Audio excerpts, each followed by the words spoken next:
Qué organizado es Kevin, qué cosa de loco, es una maravilla, el tipo siempre vuelve ahí justo. El otro día tuvo que operar otra persona, el Noti, y dijo, yo voy a ser como Kevin. Y lo hizo. Fue posible. Bueno, tenemos un nuevo bloque en esta jornada de Noti. Mandamos saludos a José, Nancy, Raúl, Gustavo y un montón de personas más. Imagino que Fede, que sí, ya lo dijo, todos los viernes está ahí del otro lado, más allá de su presencia silenciosa. Así que mandamos un montón de saludos. Y obviamente, mi único héroe en este lío, voy a denominarlo, lo vamos a saludar a Pablo Velázquez, que lo tenemos acá dentro del estudio, para hablar de varios temas que tienen que ver con lo que sucede en Argentina. En líneas generales es el que nos trae como medio malas noticias, pero la culpa no es tuya, Pablo. La culpa no es mía, la culpa no es del mensajero. Exacto, no maten al mensajero, como dice la frase. Y el mensajero no importante, era como decía, creo que la película El exorcismo de Emily Rose, una de esas. Creo que sí. Así que bueno. Pero Pablo, ¿qué querés que haga? Si las fuerzas de seguridad hacen lo que hacen, vos venís y nos tenés que contar lo que sucede. Tenemos dos opciones para comenzar. Podemos hablar sobre el día que es hoy, 10 de diciembre, que es el Día de la Democracia, Empecemos por ahí. Día Internacional por los Derechos Humanos, o podemos hacer un homenaje al día hablando sobre las libertades que se están vulnerando hoy en diferentes lugares. Bueno, si hablamos de democracia, me parece que vos lo tenés que decidir y elegís libremente. Entonces vamos a comenzar a repasar porque tenemos desalojos, tenemos gatillo fácil y tenemos otras noticias muy, muy bellas para endulzar este viernes. Si querés comenzamos... Lamentablemente lo que sucede todas las semanas. Exactamente. Comenzamos, si querés, hablando sobre la represión que se produjo esta semana en la cooperativa Nueva Generación de Wilde. Fue el día martes. En el operativo participaron 200 agentes de la policía bonaerense con patrulleros, camionetas con motos, junto a 4 funcionarios judiciales que se acercaron al lugar. Hubo más de medio centenar de personas detenidas, mujeres embarazadas, golpeadas, personas incluso con fracturas producto de los golpes que recibieron por parte de las fuerzas de seguridad y, bueno, personas heridas.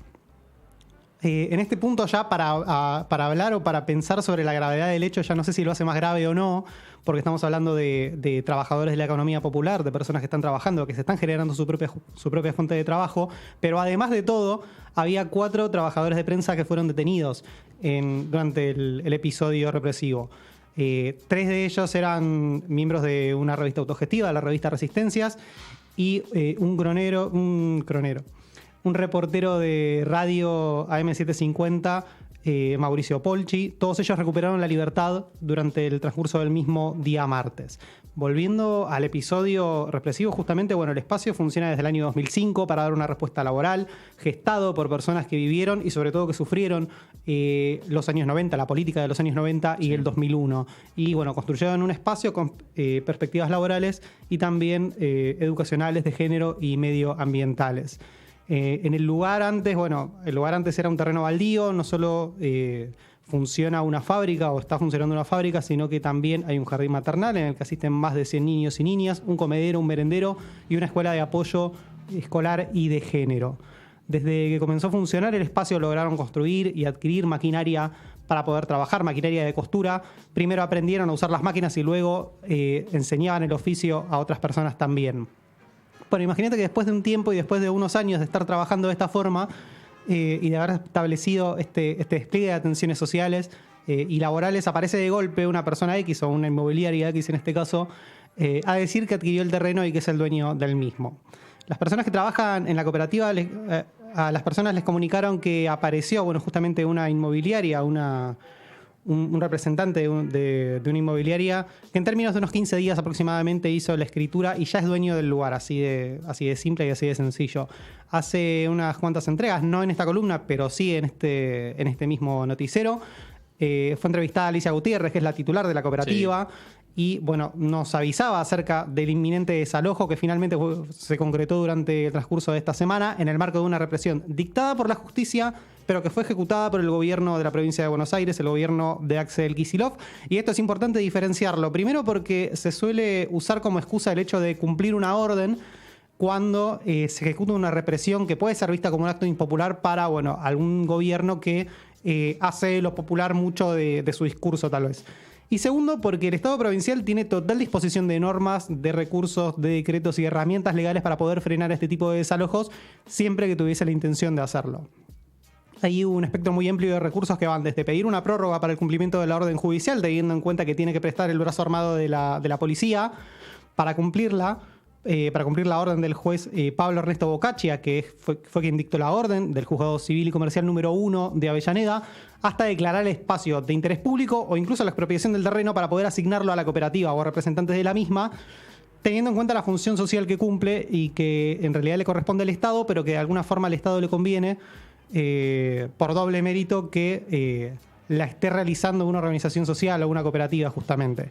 Imaginemos la gravedad de esto, el hecho de ir a tu trabajo, de si es que no te lo quitaron o si es que no lo perdiste, y terminar unos minutos más tarde subido a un camión de la policía después de que te hayan golpeado, porque eso no puede faltar, y que te lleven detenido o detenida como ganado en un camión que va al mercado de Liniers. Sí. Fue más o menos así la situación. Pero además, quienes vimos las imágenes, es como una escena de esas películas donde hacen un operativo de allanamiento narco, golpeando puertas, entrando a la fuerza, un bastión de personal uniformado y armado. La verdad que era como fuera de contexto totalmente. Tal cual, y estamos hablando de trabajadores de la economía popular, o sea, aún si, bueno, no sé si en el caso de si fuesen narcos, pero son unas escenas de violencia que realmente indignan, que impactan, por lo simbólico también y por lo que significan, por lo que representa también ese lugar, sí. Y porque estamos hablando de personas que están trabajando y que van a trabajar a ese lugar. Sí, sí, y además empleo autogestionado, lo cual ya también de alguna manera podríamos llegar a cuestionar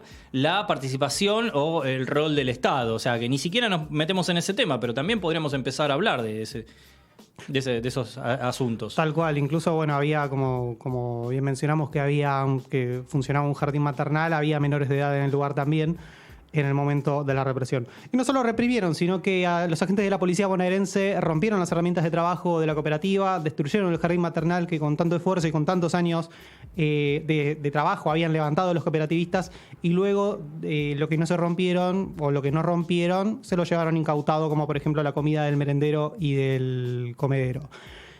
Así que hoy, bueno, lo que queda es incertidumbre, no saber qué va a pasar con las 86 personas que estaban trabajando en el lugar y con sus familias, por supuesto, que dependen de ese trabajo, ni con los pibes del jardín maternal. Todo, absolutamente todo, depende de la voluntad de un grupo reducido de personas que viven de hacer negocios con las necesidades justamente de estas personas y con las carencias del índole social, laboral y educacional, que en este caso se estaban tratando de buscar algún tipo de solución autogestionada. Así que bueno, vamos a ver cómo continúa esto durante las próximas semanas, al menos en este caso en particular. Bien. Voy a agregar algo sobre, porque vamos a ir a otra provincia luego, pero primero quería agregar que en las horas de la madrugada, un pibe de 16 años, Luciano Olivera, fue fusilado por la policía bonaerense en un control policial en Miramar.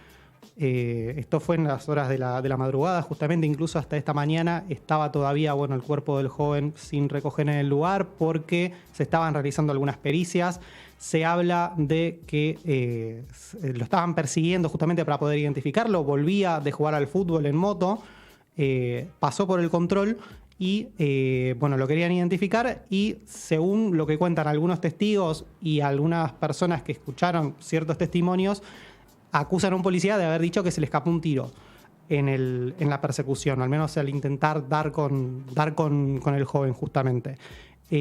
Vamos a profundizar este caso en las próximas entregas también, justamente porque esto fue bastante reciente. Lo que sí podemos mencionar es que ya hay un juzgado de menores funcionando en el caso y fue apartada la policía bonaerense de la investigación, así que la misma está a cargo de la Policía Federal. Y bueno, hablando de casos de gatillo fácil y de violencia y de represión estatal, vamos a ir a Rosario porque el lunes familiares del joven o de la persona Franco Casco, junto con la multisectorial contra la violencia institucional, diversas organizaciones sociales de derechos humanos y partidos políticos, concentraron frente a los tribunales federales de Rosario para exigir al tribunal oral que va a juzgar a los 19 policías de la provincia de Santa Fe implicados por la desaparición forzada seguida de muerte justamente de Franco Casco. La mayoría de los policías cumplía funciones en la comisaría séptima, donde Franco fue detenido y fue visto por última vez con vida. Sí. De los 19 imputados, los 19 enfrentan diferentes tipos de cargos según la gravedad del caso y de su participación en el mismo. Por ejemplo, 4 de ellos están implicados en el delito de desaparición forzada, seguida de muerte y ejercicio de tortura. Otros 7 están acusados de desaparición forzada, seguida de muerte, pero se elimina el elemento de tortura en este caso. 6 están imputados como partícipes secundarios de la desaparición forzada, seguida de muerte. Y los 2 agentes que están siendo llevados a juicio son de asuntos internos y están acusados por encubrimiento. El tribunal, está integrado por Otmar Paulucci, Osvaldo Faciano y Beatriz Caballero. La acusación va a estar a cargo del fiscal Fernando Arrigo y 4 querellas, entre las que se encuentran diferentes familiares de Franco Casco y organizaciones de derechos humanos.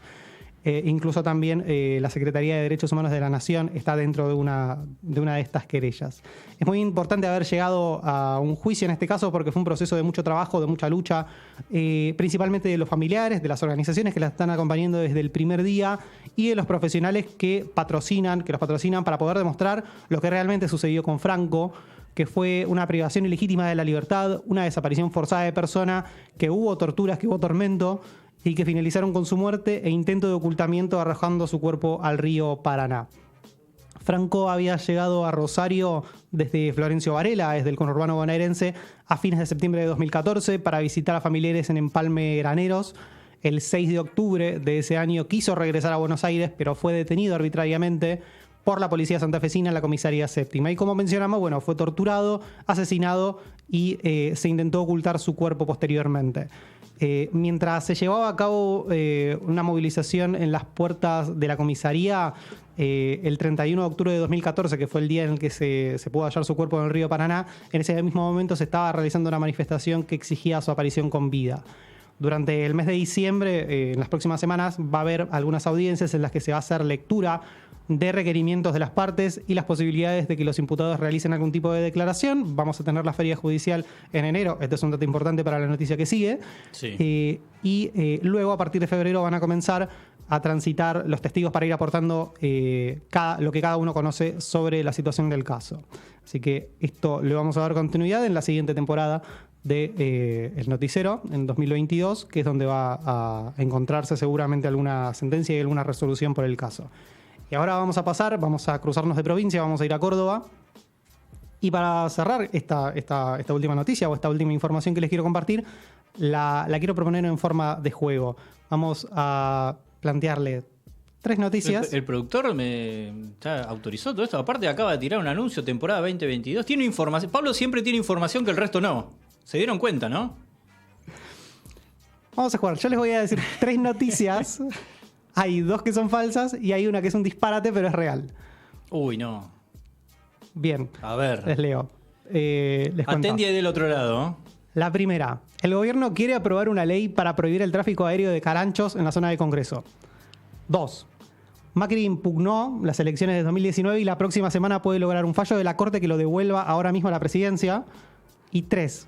La justicia quiere juzgar a 27 estudiantes de la Universidad de Córdoba por protestar. Yo creo que ninguna de las 3 puede ser real. Pero en este mundo en el que vivimos, a ver qué dicen del otro lado. Vicky ahí dice las 3 o es un gesto. Ah, las 3. O la 3. La 3. Ah, bien. Kevin, ¿qué dice? Argentina, un país con buena gente. Y la tercera. La tercera también. Nahuel tiene información que el resto nunca tiene. Bueno. Pablo, ¿cuál es verdadera de estas? La verdadera es la 3.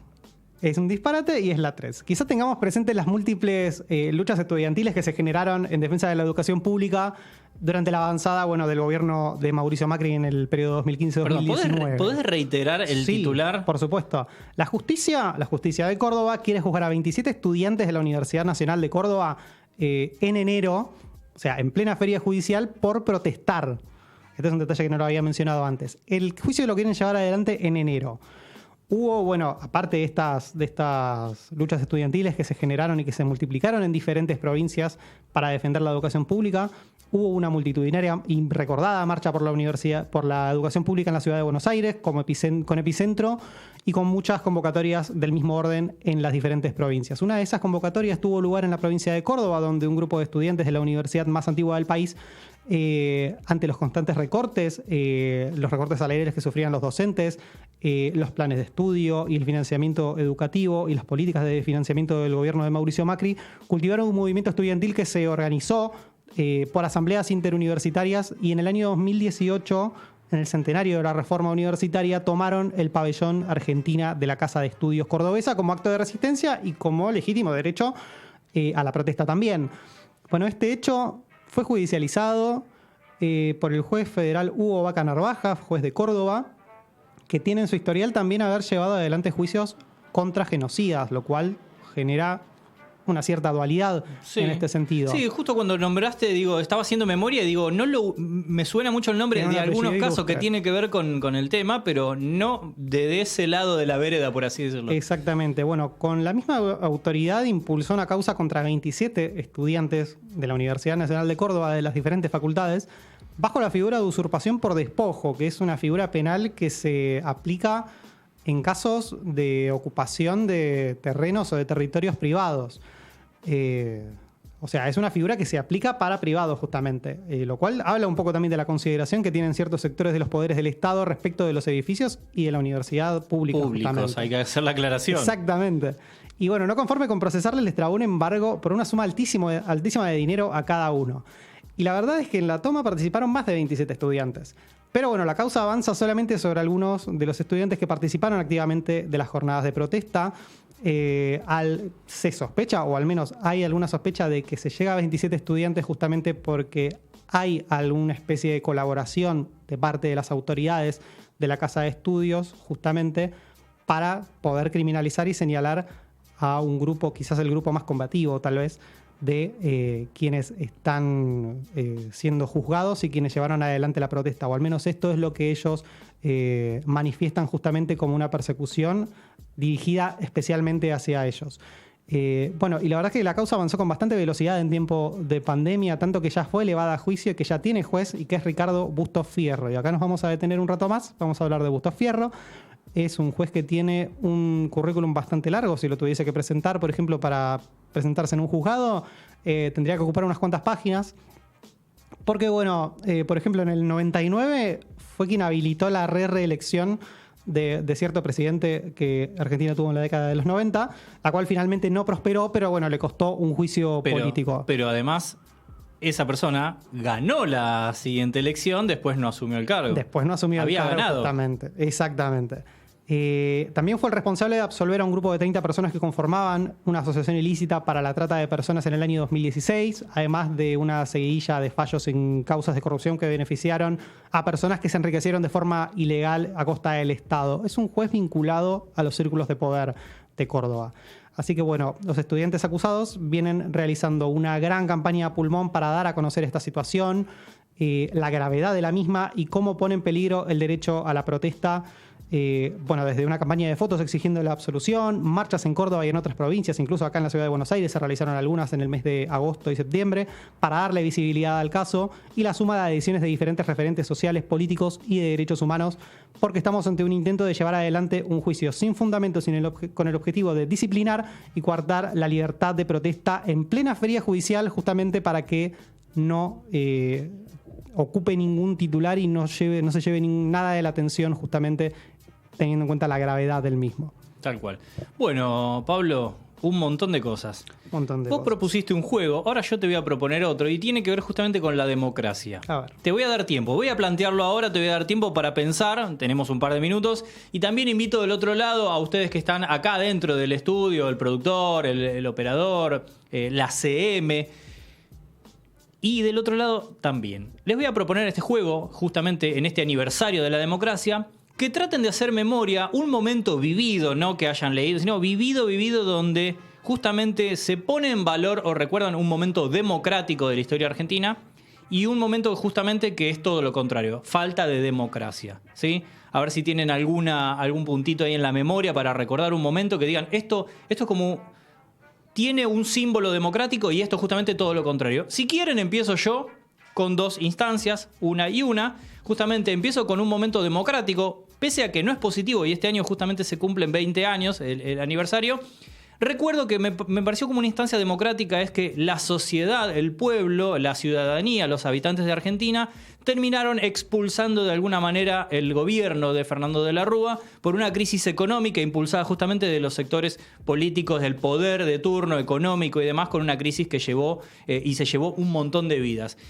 De alguna manera no está bueno, pero me pareció como un recuerdo, un símbolo de democracia donde la sociedad realmente se decide, sale a las calles y pone de manifiesto su parecer. Y todo lo contrario, como muy poco democrático, por no decir cero democrático o cero época de democracia, es la segunda desaparición justamente de Jorge Julio López, donde en época de democracia que vivíamos, me pareció que volvió el peor de los terrores que tiene que ver con la dictadura cívico-militar en nuestro país. Ya tiré ese juego para hacer un poquito de ejercitar la memoria, porque la democracia es algo que se vive día a día. Por suerte, a veces nosotros, los más grandes, nos ponemos contentos porque ustedes, los más jóvenes, por ahí naturalicen estas cosas porque debería ser lo normal.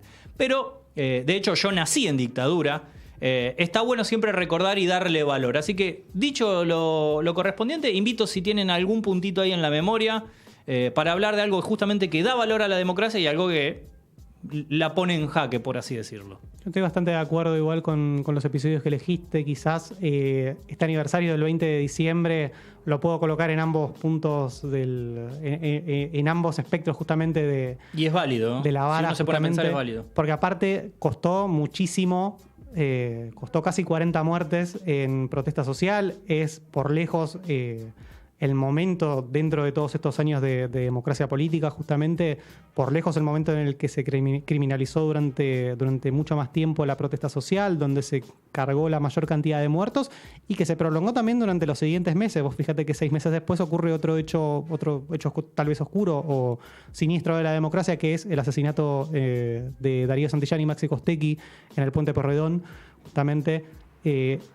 que de alguna forma desnudó cierto mecanismo del Estado para tratar de sofocar y de contener la protesta social en momentos de una crisis realmente muy grave. Estábamos hablando de gente que estaba exigiendo planes y comida porque realmente se estaba muriendo de hambre y el país estaba, más de la mitad del país estaba por encima de la pobreza económica, que era la única dimensión, o al menos una de las pocas dimensiones donde se medía la pobreza justamente. Ni quiero imaginarme a cuánto llegaba ese número justamente si empezamos a medir los diferentes tipos de dimensiones justamente de esa pobreza. Sí, sí. Válido para ambos extremos justamente de esta balanza que estamos hoy poniendo justamente por este 10 de diciembre. Alguien del otro lado, que también hablamos de gente como mucho más joven por ahí, e incluso es válido también esto de recordar los puntos más cercanos en la historia con temas democráticos. Agrego, si quieren mencionar, no nos queda demasiado tiempo, pero agrego uno más también que justamente desde el punto de vista más negativo, y nosotros como comunicadores, como periodistas y personas que están adelante de un micrófono, adelante de una cámara, que todo lo que decimos del otro lado se multiplica, no es, digamos, esa igualdad. Nosotros somos uno hablando, pero del otro lado mínimamente hay dos. Entonces, en ese sentido, me parece que tenemos que hacer memoria y justamente cerca a la fecha de enero, la muerte, el crimen de José Luis Cabezas me parece que también pone en manifiesto los peligros de no vivir en democracia, ¿sí? Sí, sí. Y estamos hablando de década del 90, en una revista con un poder económico importante, y sin embargo tenemos que hablar de lo que tenemos que hablar. Así que también aprovechamos para hacer memoria en cada uno de estos ítems y puntos. Algo para mencionar del otro lado antes de irnos al flash informativo, ¿no? La verdad que me parece que quedaron un poquito afectados de esta memoria justamente, y por eso prefieren hacer memoria en silencio. Y está muy bien, está muy bien justamente. Parte de la democracia es elegir no hablar justamente. Si querés hablás y es bienvenido, y si querés también podés hacer silencio y siempre va a estar bien, porque me parece que tiene que ver con la libertad de elegir, de poder decidir qué queremos hacer de nuestras vidas, para nuestras vidas y con nuestras vidas, obviamente sin afectar a terceros. Ni hablar. Así que, Pablo Velázquez, un placer como todos los viernes. Hoy Hasta podría decir un poquito más, porque nos invitaste a jugar, te hice reflexionar, hicimos un poquito de memoria, que siempre está bueno, más allá de la información caliente del día a día. Así que bueno. Si les gustó el juego, lo podemos repetir en adelante. Así que está vamos a hacer bueno. un poco más entretenido también para. Está bueno, está bueno. Lo que pasa es que es dificilísimo. Con el mundo en el que vivimos. Ese es el desafío. Ese es el desafío. Así que buenísimo. Pablo Velázquez acá compartiendo nuestro justiciero social, mi único héroe en este bloque y en este lío. Nosotros vamos a escuchar el flash informativo. Luego una canción. Dicen las malas lenguas que la pidió Vicky. ¿Sí? O sea, ahí coartó las libertades de todas las personas que están mandando canciones. No, esta vez dice yo, pónganse en fila y escucharemos buena música luego también. Así que ahora vamos a escuchar el flash informativo, música y volvemos con mucho más noticiero.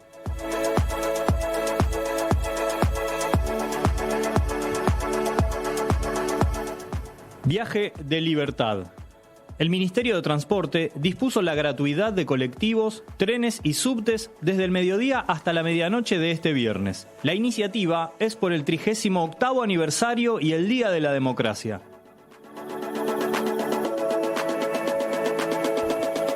Provincia de Nuevos Aires.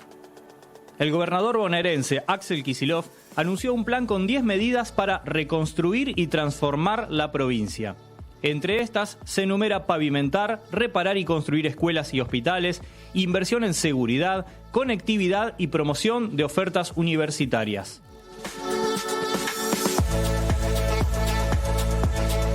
Todo el país vacunado. El Parlamento de Alemania aprobó la ley para que el personal médico esté obligatoriamente vacunado contra el coronavirus. La medida es el primer paso para hacerlo con el resto de la población del país europeo.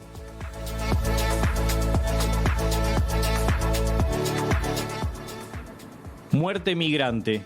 Casi medio centenar de personas que viajaban hacia Estados Unidos desde Chiapas, México, perdieron la vida cuando un camión que los transportaba chocó contra un muro de contención y volcó por exceso de velocidad.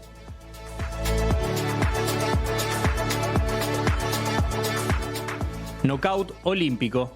El Comité Olímpico Internacional se reúne en enero para analizar la eliminación del boxeo como disciplina en el olimpismo.